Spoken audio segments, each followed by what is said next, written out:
আসসালামু আলাইকুম। Software engineering lecture সিরিজে আপনাকে স্বাগতম। এই লেকচার ভিডিওতে আমরা কথা বলবো রিকোয়ারমেন্ট ইঞ্জিনিয়ারিং নিয়ে। তো রিকোয়ারমেন্ট ইঞ্জিনিয়ারিং সম্পর্কে যত বেসিক কথাবার্তা আছে সবকিছু ধারণা আপনার আজকে লেকচার ভিডিও থেকে ক্লিয়ার হয়ে যাবে। তো জলদি করে ভিডিওতে লাইক দিয়ে দিবেন এবং আমাদের চ্যানেলটি যদি আপনার সাবস্ক্রাইব করা না থাকে সাবস্ক্রাইব করে নেবেন। তো রিকোয়ারমেন্ট ইঞ্জিনিয়ারিং, তো এখানে আমরা এটা একটা প্রসেস। এই প্রসেসে আমরা অ্যাকচুয়ালি কী করি? এই প্রসেসে হচ্ছে আমরা অ্যাকচুয়ালি ডিফাইন করি, ডকুমেন্ট করি এবং মেনটেন করি। তো এখানে রিকোয়ারমেন্ট ইঞ্জিনিয়ারিংয়ের মধ্যে আমরা ফার্স্ট অফ অল ক্লায়েন্টের সাথে মিট করি। ক্লায়েন্টের সাথে মিট করার পর তার থেকে জেনে নেই যে সে কী চাচ্ছে, কী টাইপের সফটওয়্যার সে এক্সপেক্ট করছে, কত দিনের মধ্যে আমাদের ডেলিভারি দিতে হবে, সব কিছু আমরা ফার্স্ট অফ অল জেনে নিব। দেন সেগুলো আমরা ডিফাইন করব, ডকুমেন্ট করব এবং মেনটেন করব।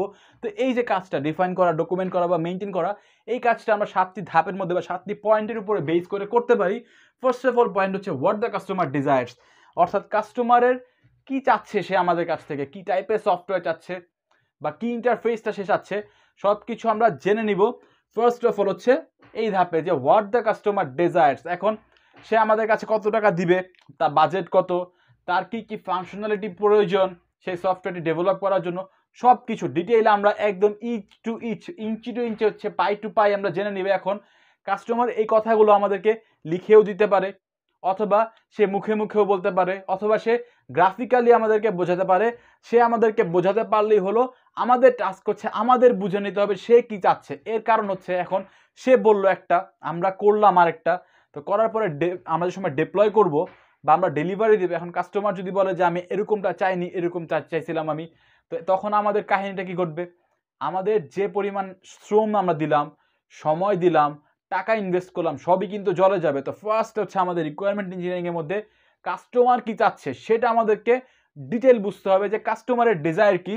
সেকেন্ড হচ্ছে অ্যানালাইজিং দ্য নিড, এখন যে সফটওয়্যারের কথা কাস্টমার বললো আমাদের কাছে, বা ক্লায়েন্ট বা স্টেক হোল্ডার যাই বলি না কেন, তারা যে বললো, এখন সেই সফটওয়্যারটা ক্রিয়েট করার জন্য আমাদের কি কি প্রয়োজন, আমাদের কি সেই পরিমাণ অর্থ আছে, নাকি আমাদের সেই পরিমাণ টেকনিক্যাল টুল রয়েছে, নাকি আমাদের সেই পরিমাণ ম্যান পাওয়ার রয়েছে, সব কিছু মানে আমাদের কি কি নিড সেইটা আমাদের অ্যানালাইজ করে নিতে হবে। দেন হচ্ছে অ্যাসেসিং ফিজিবিলিটি। তো এখানে ফিজিবিলিটি স্টাডির মধ্যে ফার্স্ট অফ অল যে সফটওয়্যারটা আমরা ক্রিয়েট করতে যাচ্ছি সেটি ইকোনমিক্যালি ফিজিবল কিনা। এখন কাস্টমারের তো একটা বাজেট রয়েছে, এখন তার বাজেট অনুযায়ী তার রিকোয়ারমেন্ট অনেক বেশি। এখন আমরা যদি করতে যাই তাহলে আমাদের উল্টা নিজেদের পকেট থেকে টাকা দিতে হবে, অর্থাৎ ইকোনমিক্যালি ফিজিবল না, এরকম কাজ আমরা নিব না। সেকেন্ড হচ্ছে টেকনিক্যালি ওকে কিনা, অর্থাৎ টেকনিক্যাল যে টুলগুলো রয়েছে আমাদের সেই টুলগুলো রয়েছে কিনা, আমরা কি ডেভেলপ করতে পারবো কি পারবো না।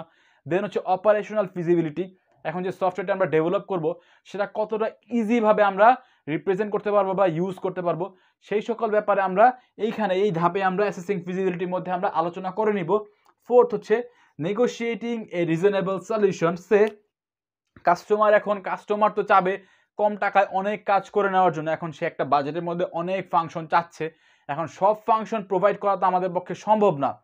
এখন সে বাজেট দিচ্ছে অল্প টাকার, এখন সে চাচ্ছে এতগুলো অপশন, এতগুলো ফিচার্স, এটা তো আমাদের পক্ষে সম্ভব না যে এতগুলো ফিচার্স আমরা সব কিছু আমরা প্রোভাইড করব। তো আমরা তখন কি করবো? এখন আমরা কি মুখের উপরে বলে দিব না আপনার কাজ আমরা করব না? এমনটাও তো করা যাবে না, আমাদের তো কাজ করতে হবে। তো এক্ষেত্রে আমরা কি করব? এক্ষেত্রে হচ্ছে আমরা নেগোশিয়েট করব। নেগোশিয়েটের মানে কি? এখানে হচ্ছে কাস্টমারকে বলবো, এখন আমরা এখানে ইনিশিয়াল হচ্ছে দুইটা ভাগে ভাগ করব। ফার্স্ট অফ অল যে প্রায়োরিটিফুল যে ফাংশনগুলো বা ফিচারগুলো যেগুলো হচ্ছে আমাদের সফটওয়্যারে থাকতেই হবে, এটা একটা ভাগ করব। দেন হচ্ছে যেগুলো প্রায়োরিটিফুল না, মানে আমরা যদি ফেলে দিই কোনো সমস্যা নেই, সেটা একটা ভাগ করব। দেন কাস্টমারকে আমরা বলবো যে আপনার এই ফিচারগুলো সফটওয়্যারে না থাকলেও চলবে, বাট এই ফিচারগুলো আমরা সুন্দর মতো করে দিব, আপনার বাজেটের সাথে এই ফিচারগুলো সুন্দর মতো ম্যাচ হয়। তো এভাবে হচ্ছে আমরা নেগোশিয়েট করবো, তাদের সাথে কথাবার্তা বলার মাধ্যমে তাদেরকে বোঝাবো। তো এমন কাজ আমরা করবো না যে আপনার টাকা যে টাকা আপনি অফার করছেন সেই টাকার মধ্যে আমাদের সফটওয়্যার এতটুকু হবে না, আমরা পারবো না, করবো না, বাদ, এভাবে আমরা করবো না। আমরা করবো হচ্ছে আমরা নেগোশিয়েট করবো, নেগোশিয়েটিংয়ের মাধ্যমে একটা রিজনেবল সলিউশনে আসবো। দেন হচ্ছে স্পেসিফাইং দ্য সলিউশন ক্লিয়ারলি। এখন আমরা এখন কি সলিউশনটা করলাম, কাস্টমার থেকে ফার্স্ট অফ অল বুঝে নিলাম সে কি চায়। দেন হচ্ছে আমরা অ্যানালাইজ করলাম আমাদের নিড কি। দেন হচ্ছে আমরা ফিজিবিলিটি চেক করলাম যে হ্যাঁ ধরলাম হচ্ছে ফিজিবিলিটি এই ধাপগুলো পার হয়ে এসেছি। নেগোশিয়েটিংয়ের পরে আমরা কি করছি? আমরা কাটসাট করতেছি। ফার্স্ট অফ অল যে ডিজায়ার ছিল সেই ডিজায়ার সব কিছুই আমরা নিয়েছি। দেন হচ্ছে আমাদের নিড অনুযায়ী আমরা যেগুলো হচ্ছে আমরা পারতেছি না সেগুলো আমরা আস্তে আস্তে একটু বাদ দিছি। দেন হচ্ছে ফিজিবিলিটি যদি আমাদের ঠিকঠাক থাকে, দেন হচ্ছে আমরা নেগোশিয়েট করার পরে এখান থেকে কিছু ধাপ আমাদের কিছু ফিচার বাদ যাবে।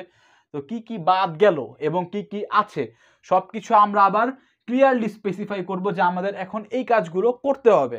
দেন হচ্ছে ভ্যালিডেটিং স্পেসিফিকেশন। তো আমরা যেই স্পেসিফিকেশনটা ক্রিয়েট করলাম কাটসাট বাদটা দিয়ে, তো তো সেটা আমাদের আবার ভ্যালিডেট করতে হবে সেটা ঠিক আছে নাকি, সেটা কি ভ্যালিড নাকি। আমরা এই স্পেসিফিকেশনের উপর যদি আমরা সফটওয়্যার ডেভেলপমেন্ট শুরু করি তাহলে আমরা আমাদের রিকোয়ার্ড সফটওয়্যার পর্যন্ত যেতে পারবো কি পারবো না, বা ডেভেলপ করতে পারবো কি পারবো না, সেটাও আমাদেরকে চেক করে নিতে হবে। দেন হচ্ছে আমরা রিকোয়ারমেন্ট ম্যানেজ করব।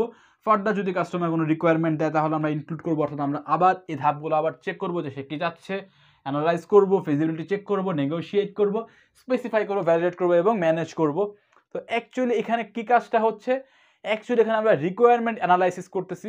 তো আমরা আগের যে লেকচার ভিডিও ছিল সেখানে জাস্ট বলেছি যে রিকোয়ারমেন্ট নিব।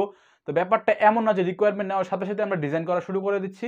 রিকোয়ারমেন্ট নেওয়ার পরেও আমাদের অনেক কাজ এখানে করতে হবে। তো সেই কাজগুলো সম্পর্কে এখানে বিস্তারিত বলা রয়েছে। তো নেক্সট লেকচার ভিডিওতে আমরা কথা বলবো টাইপস অফ রিকোয়ারমেন্ট ইঞ্জিনিয়ারিং নিয়ে। তো সেই লেকচার ভিডিও দেখার আমন্ত্রণ জানিয়ে এখানে বিদায় নিচ্ছি। ভালো থাকবেন, সুস্থ থাকবেন। আসসালামু আলাইকুম।